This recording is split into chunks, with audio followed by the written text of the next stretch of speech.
avec Jacques Lewaleno. Bonjour Jacques. Bonjour Tamba, bonjour à tous. Caps, bonjour.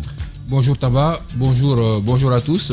Avant de partir, j'avais quelque chose à relever et à mon avis, c'est suite lors de la clôture de ce symposium sur le constitutionnalisme organisé ces 21 et 22, la sortie du président du CNT. J'ai relevé 2 points essentiels là-dedans qui, à mon avis, soulèvent des interrogations. Le premier point, il a dit dans son discours que la durée ne doit pas le préoccuper de trop. Il ne devrait pas trop s'intéresser à la question liée à la durée. Alors ce que je révèle là-dedans, d'un côté, on a le président de la transition qui dit le respect du délai, à son avis, est très important, dans la mesure où il dit je ne ferai pas un jour de plus, quand le délai arrivera, je partirai. Alors quand le président de la transition le dit et le président du CNT dit que la question de la durée ne doit pas nous préoccuper tant. Mais quel est le contexte dans lequel il le dit? Parce que c'est important de cerner le contexte dans lequel il s'est exprimé. Oui, justement. En fait, ce qu'il faut relever là-dedans, et ce qui m'amène vers la seconde chose, c'est pour dire que c'est plus l'inclusivité, le fait de faire de sorte que tout le monde puisse participer à l'élaboration de cette constitution-là, qui devrait beaucoup plus préoccuper les uns et les autres. Et moi, je me dis qu'à mon humble avis, au-delà du fait de venir à cette inclusivité-là, il faut faire de sorte que cela puisse se tenir dans le délai requis. Parce qu'en donnant ce délai-là, c'est parti sur la base d'un certain nombre d'études. Est-ce que le président du CNT a laissé entendre qu'il pourrait passer outre ce délai? Il ne l'a pas dit. C'est pourquoi je pose la question du contexte. Dans quelle phrase, dans quel sens d'idée est-ce qu'il aborde la question du délai? C'est important, mon cher Caps. Oui, en fait, ce qu'il faut relever là-dedans, aujourd'hui, c'est de faire attention. Parce que la réalité, il ne l'a pas ouvertement dit qu'on ira au-delà. Mais c'est pour dire encore une fois, ce que moi je sous-entends, si ça doit, le plus important, c'est d'écrire une constitution à laquelle, constitution, tout le peuple de Guinée pourra se reconnaître. D'accord? Dans la mesure où ils ont fait un premier travail magnifique et excellent, le fait de recueillir l'opinion du peuple par rapport au type de constitution qu'ils veulent, ça c'est quelque chose de très important. La seconde chose, le fait de faire un retour sur l'historique de la constitution guinéenne, tous ces différents éléments peuvent les permettre justement de pouvoir aller vers l'élaboration d'une constitution qui soit acceptée de tous. Maintenant, ce que ça sous-entendrait, c'est que même si ça doit nous demander d'aller au-delà de cette durée qui est là, le plus important à nos yeux devait être les éléments qui devraient constituer cette constitution désormais. Et c'est là où je dis encore une fois, il faut qu'on fasse très attention vers là où on peut partir. J'entends d'un côté le président qui dit je ne ferai pas un jour de plus. De l'autre côté, le président du CNT qui dit qu'on doit plus être intéressé par l'inclusivité et le contenu de la constitution que la durée elle-même. Je me dis à la fin... Que la durée...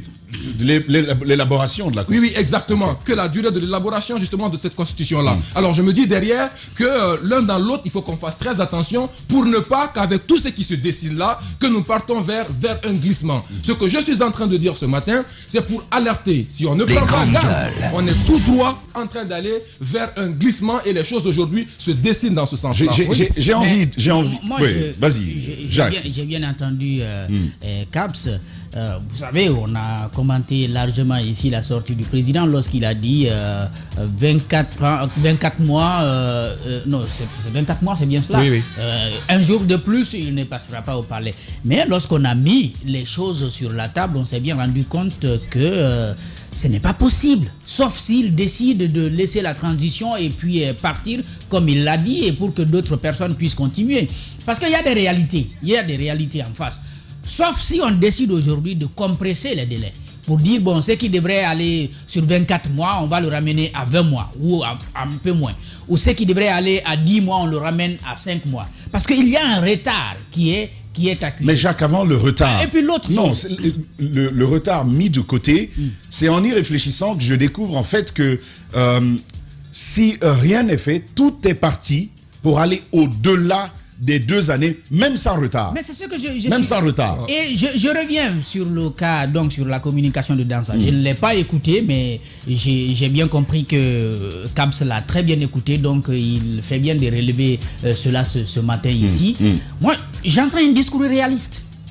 Parce qu'autour de la Constitution, si vous écoutez tout le monde, ils vous disent, si vous n'avez pas l'inclusivité au départ, dans le travail d'élaboration, c'est que vous préparez la contestation en aval. Parce que si les gens ne participent pas à l'élaboration du texte, ils ont toutes les raisons de dire après, ne sont pas partie prenante. Nous n'avons pas été partie prenante. Or, aujourd'hui, pour obtenir l'adhésion de tout le monde, on reviendra tout à l'heure sur la question du dialogue, ce n'est pas encore gagné. Mais Jacques, pas encore tout le monde. Mais Jacques, la Constitution, à mon avis, ne souffrira pas de problème d'inclusivité. Si. L'élaboration de la Constitution, à mon avis, ne souffrira pas. C'est beaucoup plus simple. La dernière fois, on a posé une question ici. Elle était simple à M. Abba de l'ANAD, qui a dit, nous avons déjà fait notre proposition, il faut prendre la Constitution de 2010, la toiletée est partie. C'est leur position, ça. Or, ce qui est en cours au CNT, ce n'est pas ça. C'est une réflexion globale qui va partir des propositions des citoyens, des intellectuels, des spécialistes d'ici, s'inspirer des expériences d'ailleurs pour faire une constitution. Donc, il faut déjà dire qu'il y a deux situations différentes. Sauf qu'ils ont bien reçu les délégations du CNT. Qui sont allés les voir sur c'est pas les assises, mais les concertations autour de la Constitution il y a quelque temps. Ils ont reçu le Premier ministre. Ils ne sont pas venus au dialogue. Ils ont reçu les cadres du CNT. Je ne les vois pas en train de décider à venir discuter de la question de la Constitution avec le Conseil national de la transition. On peut dire, bon, on les laisse. D'accord, on va les laisser. Mais ce sont quand même des Guinéens malgré tout, à qui la Constitution va être opposée. Donc, il faut bien travailler sur cette question d'inclusivité dès le départ. Or, ce n'est pas gagné. Dans ça, il est réaliste. Il s'est dit que si nous n'avons pas tout le monde pour que le travail soit fait de manière collégiale, évidemment, même si on le fait en 10 mois, les gens vont dire le CNT a été rapide, mais est-ce que tout le monde y a participé? Tout le monde y a trouvé. Moi, je pense que ça peut se faire en dehors des calculs politiques. On peut aussi dire l'élaboration de la Constitution, le recensement général. Oui. Ces deux questions peuvent être traitées en dehors de toutes les autres formes de préoccupations politiques et électorales. Moi, je suis entièrement d'accord avec toi. C'est le souhait que moi, c'était aussi mon souhait que la Constitution échappe un peu à ces contraintes d'ordre politique. Carrément au-dessus de tout ça. Que ça soit totalement au-dessus de ça. Mais c'est notre pays, nous le connaissons. Vous savez, ici, même pour une question d'octroi des cartes d'identité nationale, les gens ont dit que c'est politique. Donc, pour le recensement général, ça a été le cas. C'est ce qui a fait que le recensement général de la population de l'habitat de 2014, tous ceux qui ont suivi, et peut-être la dernière fois, on a eu la confirmation à partir du ministère du Plan, que ça a été un échec. Donc, peut-être, on peut aussi aujourd'hui se dire que les résultats de ce recensement ne sont pas fiables. On est en train de dire peut-être qu'on est autour de 11 millions d'habitants. Peut-être que ce n'est pas fiable. Parce que le travail avait été boycotté à l'époque par les partis politiques. Donc, encore une fois, aujourd'hui, ce n'est pas encore gagné. Je trouve donc dans ce discours, s'il a été tenu par Dansa comme étant un discours réaliste, mais qui interpelle aussi le CNRD. Pour dire, si on invite le CNT à faire son travail, il faut en même temps créer des conditions pour que tout le monde participe. On pourrait aussi se dire, boys, cette question peut être réglée en aval parce que lorsque le texte va être proposé, il va être soumis au référendum. Et donc les partis politiques qui ne seront pas d'accord avec le contenu pourront battre campagne pour le non à l'adoption de cette constitution. Le gouvernement défendra le oui. Au terme, on votera. La voix qui prépondérante l'emportera et puis la constitution va ainsi s'opposer à tout le monde. Mais encore une fois, même si le référendum décide enfin, si en amont il n'y a pas cette inclusivité, je pense qu'il peut y avoir des contestations, peut-être pas sur tout, mais sur un certain nombre de détails. Ce serait dommage, Kabs, pour te laisser terminer, ce serait dommage que la Constitution, le recensement général de la population n'échappe pas à ce type de calcul d'intérêts politiques et électoraux. Oui, mais c'est difficile. C'est difficile dans ce sens que ça échappe à ça, parce qu'il y a des questions essentielles qui vont se retrouver dans la Constitution. Notamment, par exemple, l'âge lié à la candidature. D'accord, oui, c'est pourquoi il faut participer. Voilà, justement. Pour dire non. Voilà, et Jacques le dit à la fin, pour voter non si on n'est pas d'accord. Exactement. Donc, c'est pour dire encore une fois, moi j'ai envie aujourd'hui qu'on mette en avant un certain niveau de réalisme. Le but de mon invite ce matin, c'est vraiment interpeller les uns et les autres pour qu'on s'accorde à un certain niveau de réalisme. Et chez les partis politiques qui sont aujourd'hui en train de bouder tout ce qui est participation, que ce soit au niveau du dialogue, avec l'élaboration de la Constitution ou toute autre chose qui tournerait autour de ça. Mais au-delà de ça, le CNRD et lui-même, les membres du gouvernement, aujourd'hui, tous doivent être préoccupés par une seule chose, parce qu'on sait que si ce n'est pas un travail qui tient compte de l'inclusivité, ça sera rejeté devant, et ce sont des terreaux qu'on est en train aujourd'hui, des terreaux fertiles, qui nous mènent vers un certain nombre de contestations et plus loin de report de la tenue de ces élections-là. Donc forcément vers un glissement. Si on ne veut pas arriver à ce niveau-là, il est encore temps pour que les uns et les autres fassent des concessions sur un certain nombre de points, afin qu'on s'accorde et qu'on mette l'intérêt de la Guinée en avant, qu'on mette en avant le fait qu'on ne veut pas trop durer dans cette transition-là. Ce que peut-être les médias et la société civile plus généralement peut faire, Caps, c'est d'avoir nous-mêmes, c'est de développer nous-mêmes, à partir du chronogramme obtenu avec la CEDEAO, développer nous-mêmes un système de suivi des activités principales de la transition, les étaler à l'intérieur d'un diagramme temporel pour nous permettre de savoir jusqu'où est-ce qu'on se tient, quels sont les retards que l'on est en train d'accuser, et interpeller plus objectivement aux besoins. Je pense que c'est quelque chose de faisable par les médias. Quelque chose de faisable par les médias, mais il y a un préalable à ça. Lorsqu'on a, par exemple, le chronogramme, il est global, mais après, il y a des responsabilités qui reviennent aux différentes structures gouvernementales. Je pense par exemple au ministère de l'administration du territoire qui a ses responsabilités. Le ministère du plan qui a ses responsabilités. Des grandes gueules. Le CNT qui a ses responsabilités. Il faudrait, la manière dont le CNT l'a fait et le ministère du plan l'ont fait, parce que le ministère du plan, pour la question du recensement, a un peu communiqué pour nous dire qu'est-ce qui va se faire, en combien de temps ça va se faire et comment ça va s'opérer. C'est pas encore très détaillé, parce qu'on aimerait bien comprendre à quand les gens vont bouger, puisqu'on nous informe qu'on va recruter plus qu'on en a recruté en 2014, et puis on va mobiliser beaucoup de moyens et puis rendre ça beaucoup plus moderne. Ça, ce sont des questions à devoir éclairer. Du côté du CNT, on sait déjà globalement qu'il va y avoir, il y a eu le symposium, il va y avoir un débat d'orientation constitutionnelle, et c'est après le débat d'orientation constitutionnelle, il me semble que le travail de rédaction va, n'est-ce pas, commencer. Donc ça, on a une visibilité. Par rapport, encore une fois, au recensement administratif pour l'établissement du fichier d'état civil, moi je n'ai aucune information. Or, ce recensement est central pour toutes ces questions. Je pense qu'il va falloir que du côté du MATD, qu'on se bouge et qu'on dise... L'Office national de l'identification doit y contribuer normalement. Oui. Et jusque-là, il attend que ses prérogatives soient fixées sur ses prérogatives par décret. Parce qu'on sait très bien vaguement ce que l'Office national d'identification devrait faire. Mais s'il n'y a pas d'attribution clairement définie, formulée, évidemment, les gars, ils vont rester là pour croiser les bras. On est en train de confier des projets à tel, carte d'identité par là, passeport de l'autre. C'est un gros désordre, un branle-bas total. Alors qu'on a une structure étatique qui aurait pu centraliser tout ça et faire le travail avec des Guinéens, avec l'expertise qu'il faut, si on en a besoin, on peut importer, mais sous le contrôle avec toute la sécurité de la sécurité nationale. J'ai dit encore une fois que en amont, il faut qu'il y ait cette communication. Parce que si vous savez, par exemple, quand est-ce, parce que je ne sais même pas ce que ça comporte, le recensement pour l'établissement du fichier d'état civil, je ne sais pas ce que ça comporte. Comment ça va s'opérer, je ne sais pas. Moi, je n'ai aucune information autour.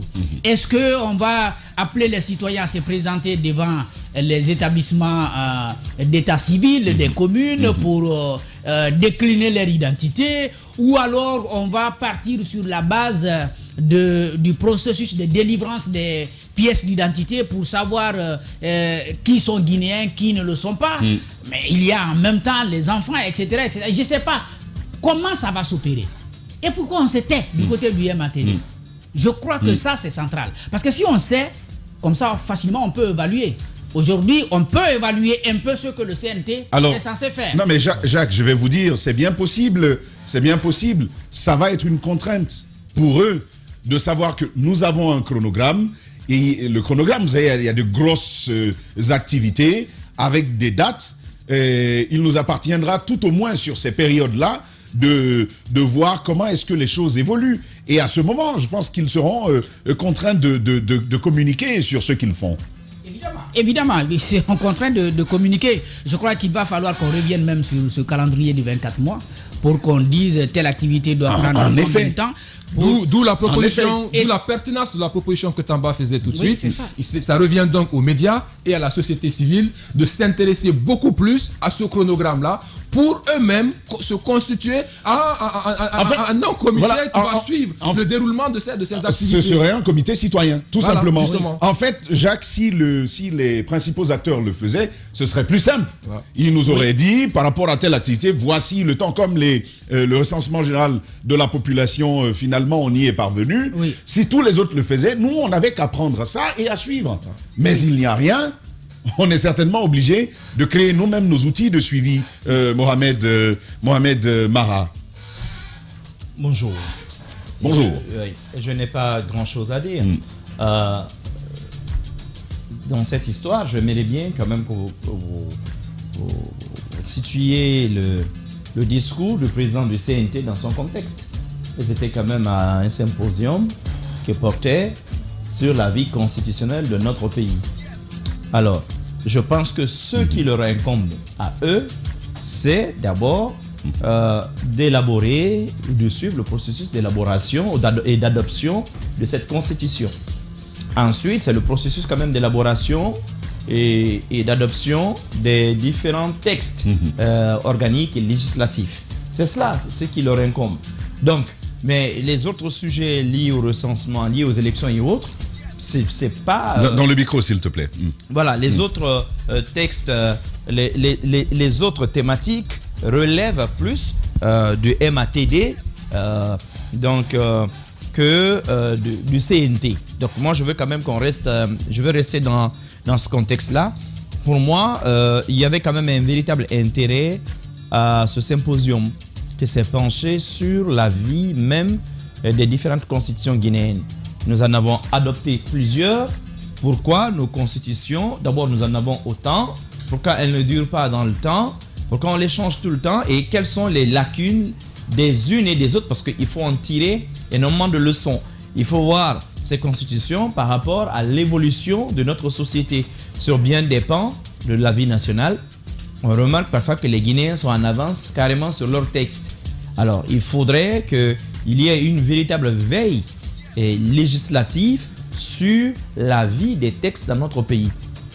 Une grosse lacune que nous avons actuellement, Zachary, c'est qu'on n'a même pas une sorte d'annuaire des textes adoptés par nos différents parlements. Tu sais, vous n'avez nulle part où vous pouvez trouver la nomenclature de tous les textes adoptés. Tu sais ce que ça m'inspirait, la difficulté quand j'étais aux études sur la décentralisation, le développement local, toute la difficulté d'accéder à des documents. Absolument. Je m'étais dit, un des projets, ce serait justement de créer une plateforme où tous les textes qui encadrent la décentralisation en Guinée, on pouvait les trouver. Je vais te dire une chose. Je vais te dire une chose. En tant qu'enseignant, je ne sais pas combien de fois cela a été un casse-tête pour moi de trouver des textes de loi. Vous avez des textes de loi, il y en a par exemple un que je cherche, je crois, depuis 2014. Je vois parfois que tu demandes, tu lances des appels. Exactement. Carrément, cela m'est arrivé de lancer un appel comme ça. Vous allez parfois même... Les grandes gueules. Vous ne le trouvez pas. Une fois, je me rappelle, c'était il y a 2 ans, c'était je crois en 2020, je recherchais un texte et à l'époque, des gens à la direction nationale des JO m'avaient tout simplement rembarré. J'étais obligé d'appeler feu Dr Sékou Kourouma. Quand je lui avais dit que j'avais besoin de ce texte, il dit mais pourquoi est-ce qu'on vous cacherait ce texte? Il était dans une colère pas possible. Il a appelé directement la direction nationale pour dire mais remettez-lui les textes qu'il cherche. D'ailleurs, lui, il va les vulgariser. D'ailleurs, c'est même pas la peine de lui faire acheter ces textes-là.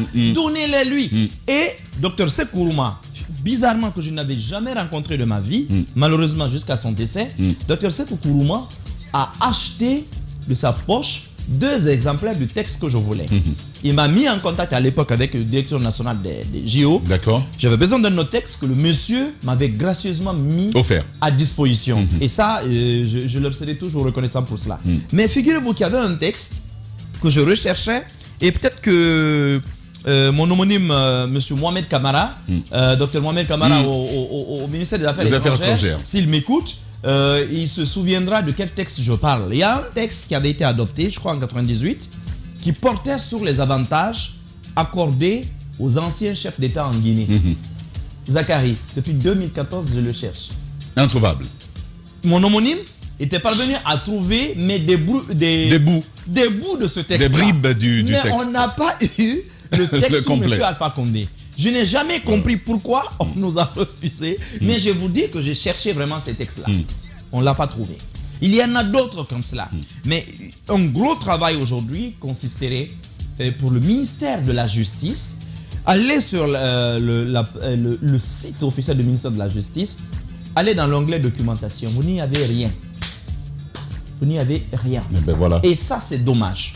Parce qu'il devrait y avoir, en dehors même de l'onglet, il devrait y avoir carrément une plateforme. Mais ces départements-là, lesquels ont réussi à date à se doter d'un plan stratégique actualisé? À date, il y en a combien? Je pense que ça se compterait sur le bout des doigts. Parce qu'en fait, ce dont tu parles procéderait d'une orientation stratégique. Tu sais, Tamba, il y a un expert qui m'en a fait la révélation ici, qui m'a dit que quand on prend les pays africains en général, surtout ceux qui sont en Afrique de l'Ouest, ils sont beaucoup plus préoccupés, où ils investissent leur temps dans l'élaboration d'un plan opérationnel que d'un plan stratégique. Ça n'a pas de sens. Pendant que le plan opérationnel doit découler du plan stratégique. Et quand vous voyez ce qu'on nous présente, c'est des plans opérationnels qu'on nous présente, non des plans stratégiques. Mais regardez pourquoi souvent nous sommes sceptiques quand nous voyons ces plans opérationnels. Vous regardez, vous ne savez pas d'où ça vient. Mais on se pose la question. On ne sait pas d'où on vient. Ça va permettre d'aller où? D'où on vient, on ne sait pas où on va. Tout simplement. Alors, pour revenir à la question, donc, comme je le disais, le CNT et les textes, je pense qu'il serait quand même urgent aujourd'hui, d'abord pour l'Assemblée nationale elle-même, de travailler sérieusement au dépoussiérage d'un ensemble de textes qu'ils ont, parce qu'il y a de très vieux textes, parfois dont certains n'ont pas été changés. Mais même ces vieux textes, il est important qu'ils soient accessibles aux chercheurs et au public. Parce que vous avez quand même des gens dont la spécialité c'est d'étudier l'évolution de ces textes-là. Il est important de savoir, en 1981, que disait le Code civil sur tel.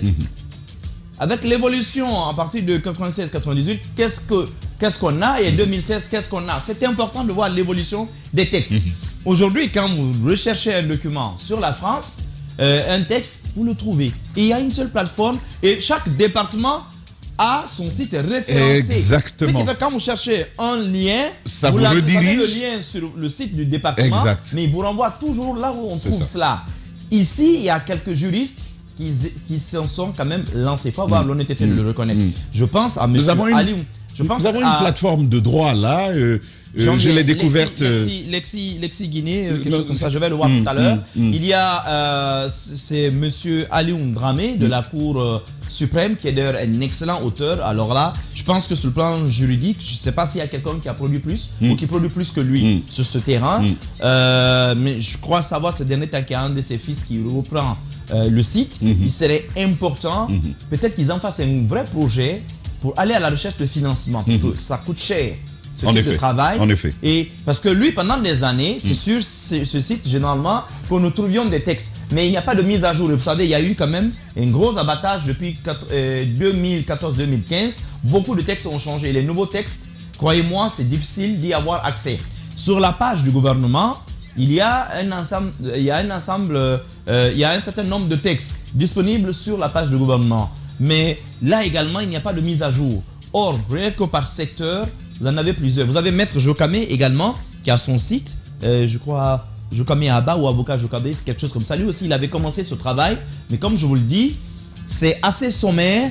On a besoin d'une véritable base, et là, l'Assemblée nationale, avec le ministère de la Justice, peuvent travailler pour mettre en place une telle plateforme. Et jusqu'à présent, ça fonctionne comme des bibliothèques numériques. Ça ne fonctionne pas comme quelque chose de digital, comme on en trouve aujourd'hui en France, quelque chose d'interactif. Il n'y en a pas et c'est bien compliqué.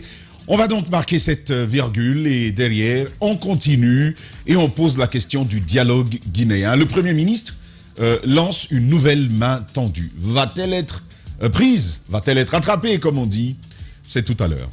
Et l'on revient dans ce studio. On parlait tout à l'heure de rédaction de la Constitution, mais aussi de durée de la transition. Une durée qui est assez étroitement liée au dialogue, à l'inclusivité, mon cher Jacques, et le PM qui refait un appel aux acteurs politiques, mais en particulier à ceux qui ont boudé les premières sessions.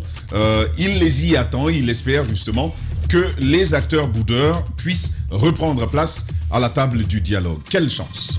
Oui, quelle chance, parce que finalement, dans le discours, je n'entends rien de nouveau. C'est ce qui a déjà été dit. Nous sommes ouverts à le recevoir et puis à discuter. Et d'ailleurs, il y a une précision importante, c'est qu'il les invite pour les prochaines sessions du dialogue inclusif guinéen à venir pour continuer. C'est une façon de reprendre le discours du porte-parole du gouvernement qui, il y a quelques jours, disait on ne reprend plus. Si les gens doivent venir, ils nous trouvent au niveau où nous sommes et puis on avance. Or, je crois que la sollicitation fondamentale de ceux qui ont boudé le dialogue, c'est d'aller à un dialogue qui réponde un peu à leurs exigences, c'est-à-dire un dialogue le dialogue qui satisfait d'abord, avant qu'il ne se tienne, certains préalables, notamment les questions judiciaires, le retour au pays des acteurs qui sont en exil.